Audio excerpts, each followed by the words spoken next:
Jumpa lagi dengan saya Taufik dalam acara Behind the Numbers episode ke-6.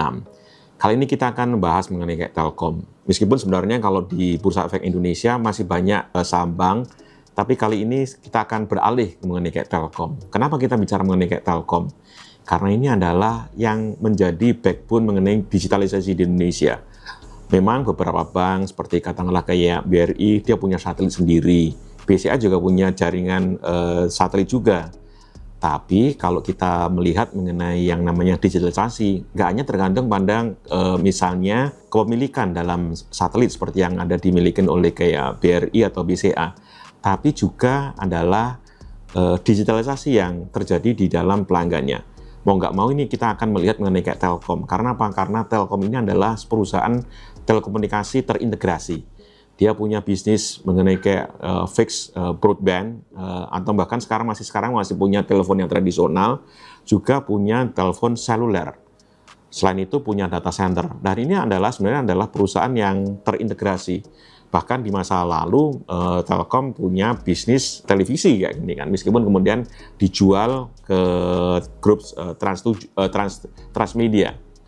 Nah, selain itu Telkom juga punya bisnis lain yang menarik. Karena apa? Karena Telkom juga punya sebenarnya bisnis pendidikan ini kan. Dia punya Universitas Telkom. Ini salah satu yang membuat Telkom ini sebenarnya adalah bisa bukan hanya sekedar telekomunikasi, tapi adalah informasi dan komunikasi. Ini sesuatu yang menarik. Apalagi nanti adalah bukan hanya informasi dan komunikasi, tapi adalah digitalisasi. Ini sesuatu yang sebenarnya menarik kalau melihat mengenai kayak sektor bisnisnya. Tapi kenapa sekarang harga saham Telkom ternyata begitu-begitu saja? Bahkan kalau dibilang selama tahun 2024 harga sahamnya cenderung turun ya ini kan. Ini sesuatu yang mungkin membuat banyak orang penasaran ini kan. Apa yang terjadi dengan kayak Telkom ini kan? Pada saat Telkom misalnya masih merupakan pemegang market share yang besar di bidang seluler, di bidang fixed broadband, bahkan data center ya mungkin salah satu yang besar di Indonesia. Kenapa ini kok harga sahamnya kayak seperti ini? Padahal kalau kita lihat misalnya salah satu perusahaan yang spesialis data center misalnya itu Data Center Indonesia, wah itu malah harga sahamnya bisa boleh dibilang menarik kayak gini kan. Kenapa Telkom yang ya punya data center, punya bisnis seluler, punya bisnis kok nggak semenarik kayak katakanlah kayak Data Center Indonesia. Terus kalau kita melihat mengenai kinerjanya ini kan, ini memang di tahun 2024 kenapa nih kok bisa turun sementara katakanlah salah satu pemain seperti kayak Excel Komindo harga saham, kinerjanya bisa naik ini kan. Padahal kalau dari skalanya bisa lebih kecil dan mungkin akan menghadapi tingkat tantangan persaingan yang lebih besar dibandingkan dengan grup Telkom ini kan. Tapi kenapa dia bisa naik ini? Nah, ini adalah salah satu yang mungkin akan jadi bahan pertanyaan dan saya akan mencoba ini kan melakukan analisa kenapa saham Telkom ini dan apa sih sebenarnya yang telah dilakukan oleh Telkom ini. Nah, Telkom kebetulan kami di Maples mengenal sejak tahun 1995. Saya beruntung pertama kali di Telkom datang di divisi namanya riset untuk teknologi informasi. Itu adalah divisi RISTI. Itu nama salah satu divisi di PT Telkom di tahun 1995. Waktu itu ya Telkom masih ya boleh dibilang untuk ukuran sekarang jadul kayak gini kan. Karena bisnis selulernya aja waktu itu ya masih relatif kecil kayak gini kan. Karena pada tahun 1995 yang menonjol di bidang seluler waktu itu adalah Indosat ini kan. Nah, sementara Telkomsel kurang ya gini. Kenapa gini kan? Karena itu waktu itu bisnis seluler diatur oleh pemerintah di mana Indosat itu adalah menjadi pemain yang katakanlah mendapatkan pasar Jabodetabek, sementara Telkomsel itu adalah pasar di luar Jabodetabek. Tentunya adalah pasar yang sebenarnya nggak menarik untuk Telkom pada saat itu ini kan, karena kalau pasar di luar Jabodetabek berarti daya belinya rendah ini kan. Nah, tapi ini sebenarnya membuat Telkom pada masa berikutnya seperti mendapatkan blessing in disguise. Karena apa? Memang pasar di luar Jabodetabek daya belinya turun ini kan. Tapi ini akhirnya digunakan oleh Telkom untuk apa? Membangun jaringan atau istilah kerennya adalah coverage ini kan. Coverage-nya di luar Jabodetabek akhirnya jadi bagus ini kan. Telkom pengen ini kan, karena kalau di luar Jabodetabek nanti nggak bisa digunakan, ya nanti orang nggak percaya dengan selulernya Telkomsel kayak gini.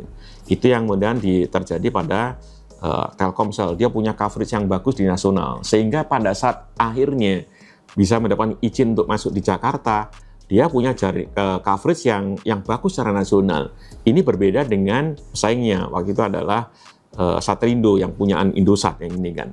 Nah, mereka fokus di Jabodetabek, akhirnya telat ini kan membangun jaringan di luar Jabodetabek. Apalagi kemudian pada tahun 1998 Indonesia mengalami krisis ini kan. Krisis ini yang berakibat investasi membangun jaringan jadi mahal. Akhirnya Telkomsel terus terang menikmati rahmat terselubung atau blessing in disguise dengan mendapatkan izin berbisnis seluler di luar Jabodetabek. Ini yang membuat akhirnya Telkomsel, wah, dia bisa ada di Jabodetabek dan di luar Jabodetabek punya coverage yang bagus, sehingga akhirnya menjadi salah satu diferensiasi waktu bersaing dengan Satelindro-nya yang kemudian akhirnya dimiliki oleh Indosat ini kan. Sebenarnya Satelindro Telkomsel sebenarnya Indosat waktu itu juga merupakan pemegang sahamnya sebenarnya, pemegang saham minoritas. Tapi dalam perjalanan waktu kemudian Indosat akhirnya berfokus pada Satelindro yang akhirnya kemudian brandnya kemudian di branding jadi kayak produknya Indosat. Dan Telkomsel akhirnya menjadi miliknya Telkom ini kan. Dan ini yang kemudian membuat Telkom sangat seperti mendapatkan durian runtuh. Karena apa? Karena Telkomsel kemudian punya basis pelanggan yang besar sekali ya ini kan. Karena apa? Karena Telkomsel banyak digunakan oleh orang-orang di luar Jabodetabek yang jumlah penduduknya memang pasti lebih besar dari yang ada di Jabodetabek. Itulah yang kemudian akhirnya membuat wah, Telkomsel punya keunggulan tersendiri, yaitu adalah jaringannya kuat, digunakan oleh banyak orang ini kan, dan akhirnya membuat Telkomsel menjadi market leader dalam bisnis seluler di Indonesia. Nah, ini yang kemudian memang menjadi jebakan tersendiri buat Telkom ini kan. Karena apa ini kan? Karena merasa mendapatkan semacam durian runtuh dalam bentuk bisnis seluler yang punya market share yang besar, punya posisi yang kuat secara nasional. Sepertinya Telkom jadi terlena kayak gini kan. Karena apa? Karena kita dengan Telkomsel aja kita sudah sukses kayak gini kan. Sementara kalau kita melihat tren yang ada di negara lain mengalami transformasi yang beragam ini kan. Mereka mungkin dipaksa untuk mengembangkan bisnis-bisnis baru, termasuk kalau yang sekarang yang keren itu adalah kita namanya bisnis data center ini kan. Data center ini adalah salah satu bisnis yang bisa dimasukin oleh kayak perusahaan telekomunikasi. Selain itu adalah bisnis yang misalnya seperti kayak pembuatan katakanlah kayak Zoom, kayak mungkin membuat kayak mungkin chatting, atau bahkan sebenarnya adalah bisnis pembuatan film-film secara digital ini kan. Ini yang misalnya dilakukan oleh perusahaan telekomunikasi di Turki, Turkcell, yang membuat WhatsApp versi Turki, kemudian layanan-layanan yang sebenarnya memang muncul untuk di bisnis digital baru yang bisa dimasukin sukses oleh kayak Turkcell ini kan. Nah, ini yang tidak terjadi pada Telkom ini kan, karena Telkom ya waktu itu sangat beruntung, Telkomsel gitu aja dibiarkan sudah memberikan laba yang besar buat kayak Telkom ini kan. Ini yang membuat Telkom seperti kayak terlena ini kan. Padahal kalau waktu itu laba besar yang digunakan misalnya digunakan untuk melakukan pengembangan bisnis-bisnis baru, mungkin posisi Telkom akan jadi perusahaan telekomunikasi yang kuat ini kan. Bahkan siapa tahu malah kan Telkom ini bisa mengikuti jejak seperti kayak Singtel atau perusahaan telekomunikasi Malaysia yang bisa punya bisnis telekomunikasi di luar negaranya ini kan. Singtel seperti kita tahu punya bisnis di Indonesia, di Thailand, di India, atau bahkan di Bangladesh ini kan. Begitu juga dengan perusahaan telekomunikasi di Malaysia ini kan, punya bisnis di Malaysia, punya bisnis di Indonesia, di negara ASEAN yang lainnya, di negara Asia Selatan lainnya ini kan. Ini yang tidak terjadi pada Telkom ini kan. Ya mungkin kita nggak tahu nih pertimbangan apa sih yang terjadi ini kan. Tapi ini adalah salah satu hal yang akhirnya kalau kita melihat mengenai kayak tingkat pertumbuhan baru Telkom ini seperti kayak dia belum punya mesin pertumbuhan baru seperti yang terjadi dengan Telkomsel. Yang lain-lain sekarang memang sudah mulai berkembang, tapi kontribusinya masih jauh dibandingkan dengan Telkomsel ini kan. Padahal Telkomsel, terus kemudian ada kayak IndiHome yang sekarang masuk dalam bagian Telkomsel, dan sebenarnya itu adalah yang nantinya akan menjadi salah satu pendukung ini kan proses digitalisasi di Indonesia. Nah, digitalisasi di Indonesia itu memang sekarang kita melihat ada yang melalui aplikasi di perbankan, tapi juga ada startup yang jumlahnya terbesar di ASEAN Indonesia ini. Tapi mereka didukung oleh apa? Infrastruktur digitalisasi yang antara lain kontributor utamanya adalah Telkom Group ini. Nah, ini yang memang mungkin Telkom masih punya tantangan ini. Gimana sih cara memonetisasi ini kan dari investasi infrastruktur digital yang sudah dilakukan. Mereka memang berkontribusi dalam mendukung pengembangan startup atau perusahaan teknologi seperti GoTo dan yang lainnya. Tapi ini gimana caranya nih Telkom Group itu bisa mendapatkan berkah atau monetisasi ini kan dari investasi digital yang dilakukan ini kan. Akhirnya ya ini kan akhirnya jadi kayak tantangan. Wah, memang Telkom menyediakan infrastrukturnya, tapi yang menikmati yang lain ini kan. Karena itu mungkin saya nggak tahu ini apa pertimbangannya. Telkom Group kemudian memang akhirnya misalnya menjadi pemegang sahamnya GoTo kayak gini kan. Karena apa? Karena GoTo waktu itu adalah ya salah satu startup yang sukses di Indonesia.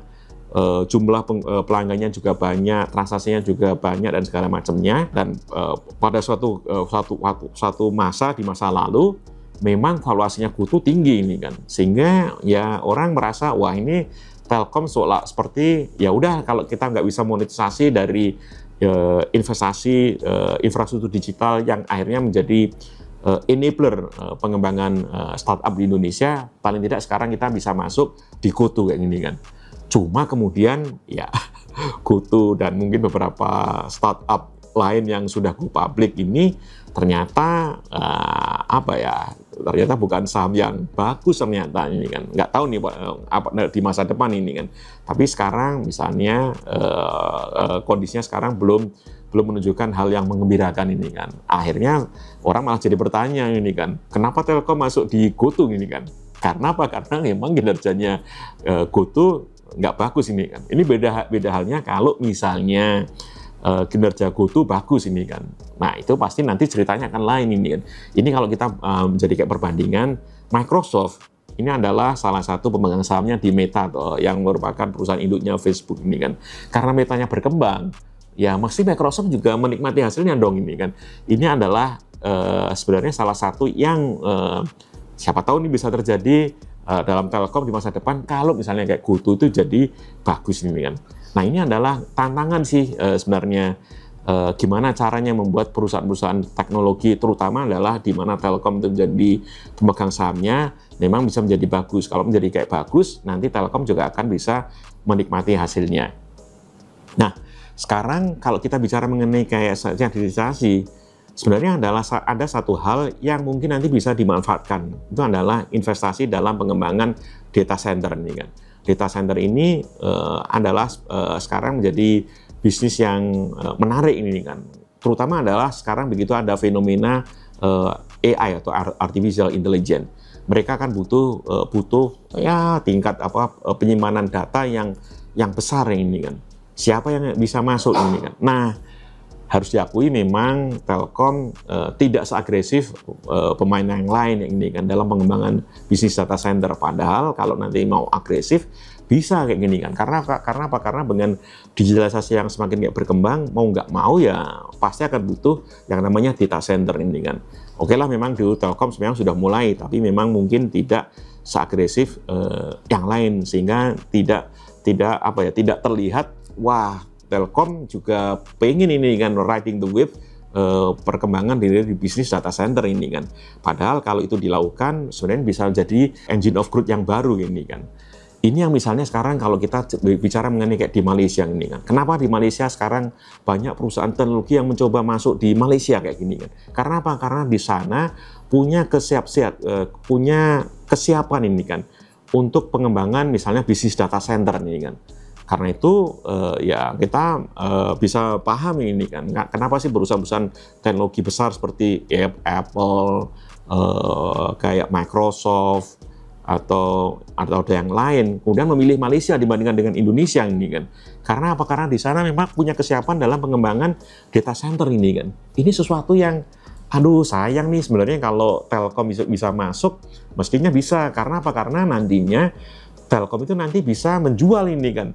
Oke, kita bukan hanya sekedar punya fasilitas data centernya, kita ini punya salah satu pasar besar untuk digitalisasi. Coba nih kalau kita melihat mengenai kayak pengguna TikTok salah satu yang paling besar ada di Indonesia. Pengguna Facebook salah satu yang besar ada di Indonesia. Instagram salah satu besar di Indonesia ini kan.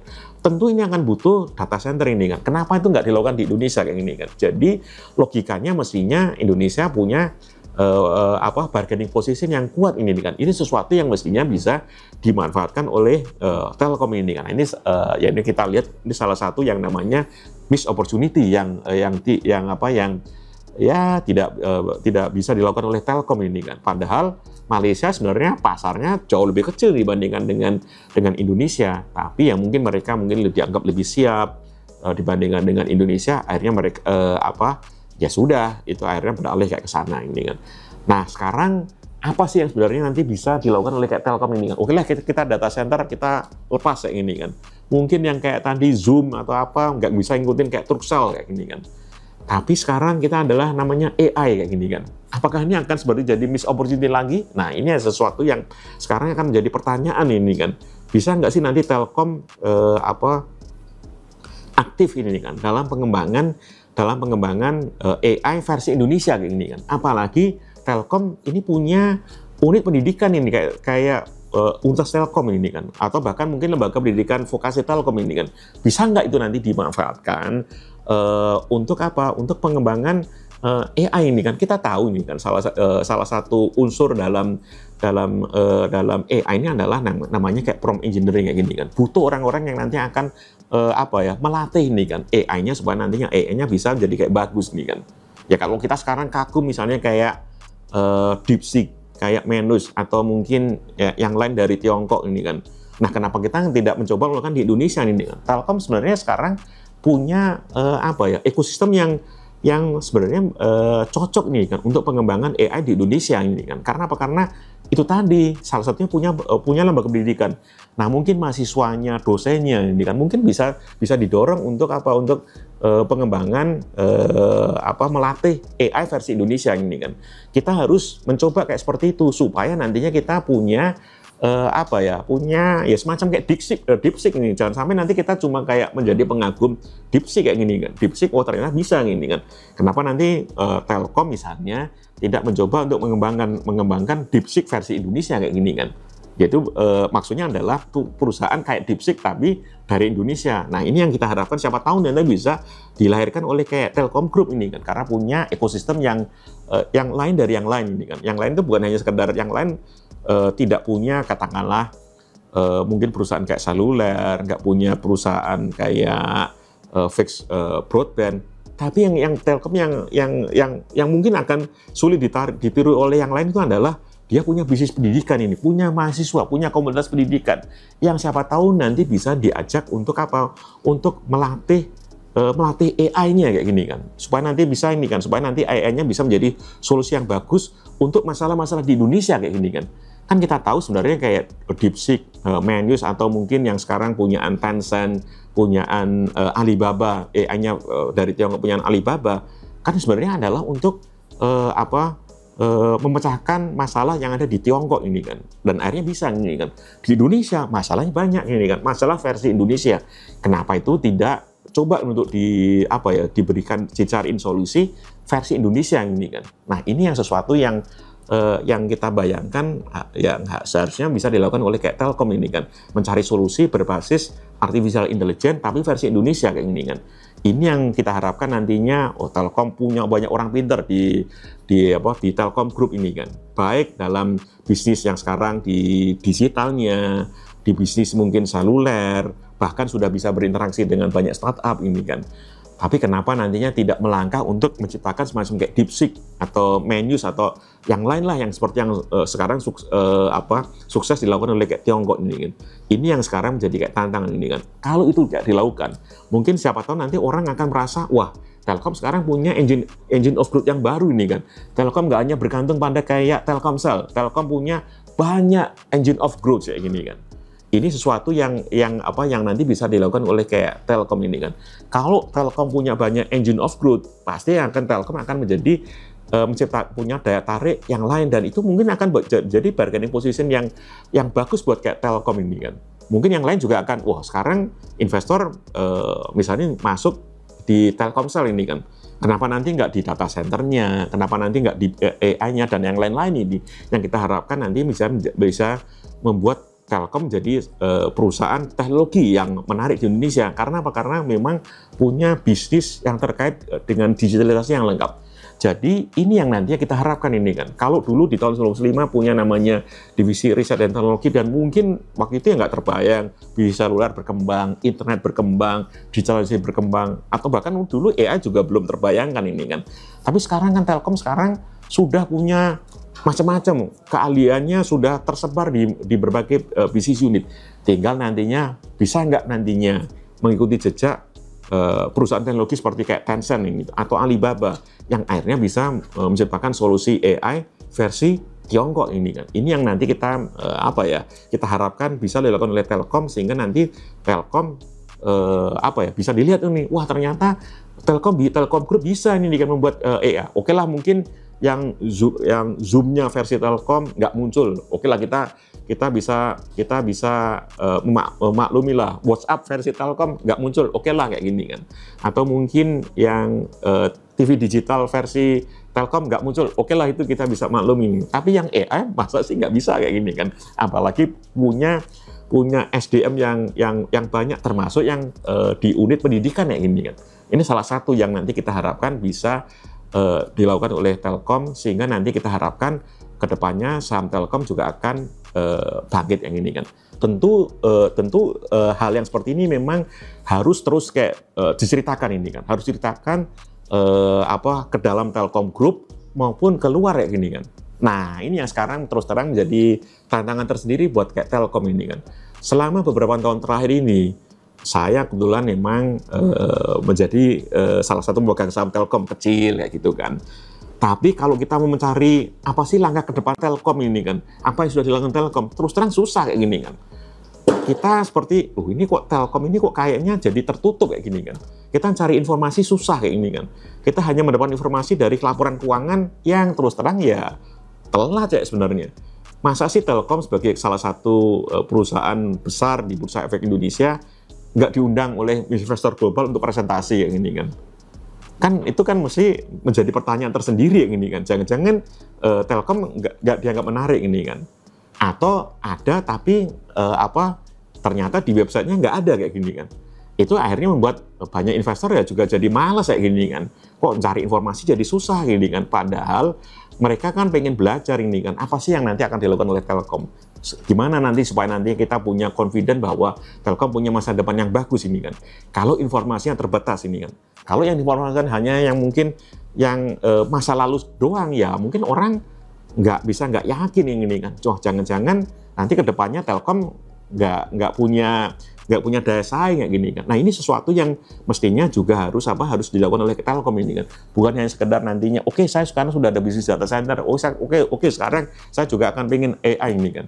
Tapi kira-kira gimana ini kan? Apa yang sekarang dilakukan oleh Telkom? Rencana ke depannya kira-kira seperti apa? Ini kira-kira gimana cara meyakinkan misalnya institutional investor atau mungkin investor publik lainnya kayak gini kan, mengenai rencana ke depan Telkom ini kan. Ini kan sesuatu yang sesuatu yang bisa menjadi bahan pertanyaan ini loh. Kalau beberapa bank yang seperti yang ada dalam episode 1 sampai 5 ini kan, mereka ini kan bisa menunjukkan ini kan, apa saja rencana ke depannya. Mereka berani ini kan, untuk apa? Untuk menjelaskan rencana ke depannya, apa sih keunggulannya dan segala macamnya. Sehingga akhirnya bank-bank yang seperti yang sudah kita bahas dalam episode Behind the Numbers 1-5, itu orang jadi yakin ini kan, wah mereka punya rencana, mereka punya transformasi. Termasuk yang di episode yang terakhir itu adalah BTN ini kan, yang mungkin sahamnya mungkin kalah dibandingkan dengan kalah menarik dibandingkan dengan saham-saham yang lain, tapi mereka menunjukkan kita ada transformasi digital, transformasi macam-macam ini kan, transformasi bisnis, transformasi digital ini kan. Sementara Telkom, wah ada transformasi nggak ya kayak gini kan? Orang bisa dibertanya kayak seperti itu kalau informasinya sangat terbatas. Nah ini adalah salah satu yang kita harapkan nanti mungkin bisa diperbagi oleh Telkom ke depannya, supaya nanti investor gampang tuh cari informasi. Nah kalau investor susah cari informasi mengenai Telkom, ya nggak heran ini kan, nanti akhirnya orang merasa waduh ini kita nggak tahu bisnisnya gimana ya.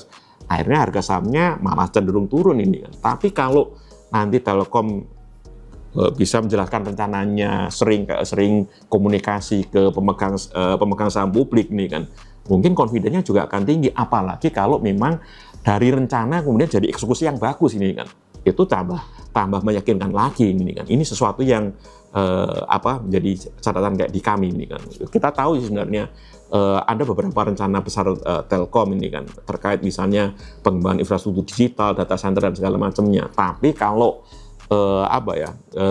terus terang informasinya